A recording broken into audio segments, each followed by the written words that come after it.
आज हम लोग करेंगे क्वेश्चन नंबर 5 जिसमें कहा गया है कि figure shows a heavy block kept on A frictionless surface.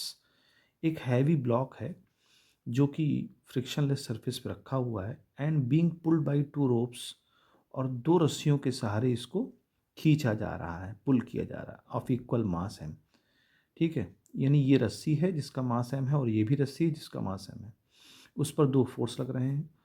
कहता है at T is equal to zero. यहाँ पर समझने की बात है कि जब टी जीरो है तब force on the left rope is withdrawn, यानी कि जब टी जीरो है, जिस समय टी जीरो है उस समय इस फोर्स को विड्रॉ कर लिया है, हटा लिया गया है।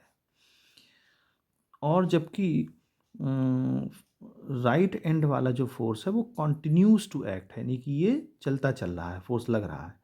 और कहता है F1 अगर left F1 and F2 be the magnitude of the force by the right rope, F1 वाला जो है हमारा इधर F1 काम कर रहा है फोर्स और इधर काम कर रहा है F2। तो ऑप्शन में हमको दे रखा है कि ऑन द ब्लॉक रिस्पेक्टिवली, तो हमें दे रखा है कि F1 और F2 is equal to F होगा for T is equal to T less than zero, यानी जब T जीरो से कम था तो वहाँ पर F1 F2 दोनों बराबर लग रहे थे। तो ये तो बात सही है, क्योंकि देखिए जब T जीरो हुआ तब इस फोर्स को रिमूव किया गया। जब आपका T जीरो हो गया तो इस फोर्स को रिमूव कर दिया गया।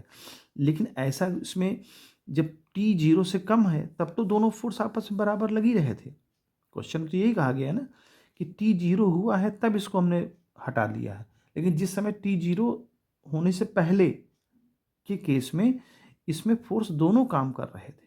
तो ये जो ऑप्शन 1 है ये हमारा सही हो जाएगा कि जीरो से कम समय में F1 F2 दोनों सेम फोर्स काम पे कर रहे थे, काम मतलब दोनों एक्ट कर रहे थे। फिर क्वेश्चन में कहा गया है कि T is equal to zero, second वाले option T equal to zero पे F1 F2 F plus M G के बराबर। तो भाई T इज इक्वल टू, जब T हमारा जीरो से कम है तो वहाँ तो एक ही कंडीशन अप्लाई हो रही है ना, जबकि दोनों फोर्स सेम अप्लाई हो रहे हैं, तो ये तो कंडीशन लगेगी ही नहीं, गलत हो जाएगी।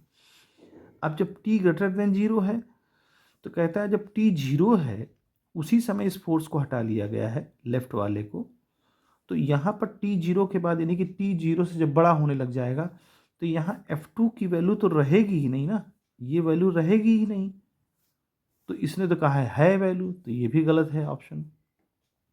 नेक्स्ट वाले में कहता है जब t जीरो से बड़ा है तो F2 के F के बराबर है, और तो भाई यहाँ तो F2 है ही नहीं ना पिक्चर में। F2 तो हट ही गया पहले ही, जब जीरो हो था तब, जैसे जीरो था तो F2 हट गया था, तो यहाँ तो सीन है ही नहीं, तो ये भी ऑप्शन गलत है। मैं एक ही ऑप्शन हमारे मुताबिक सही है जो कि ऑप्शन ए है।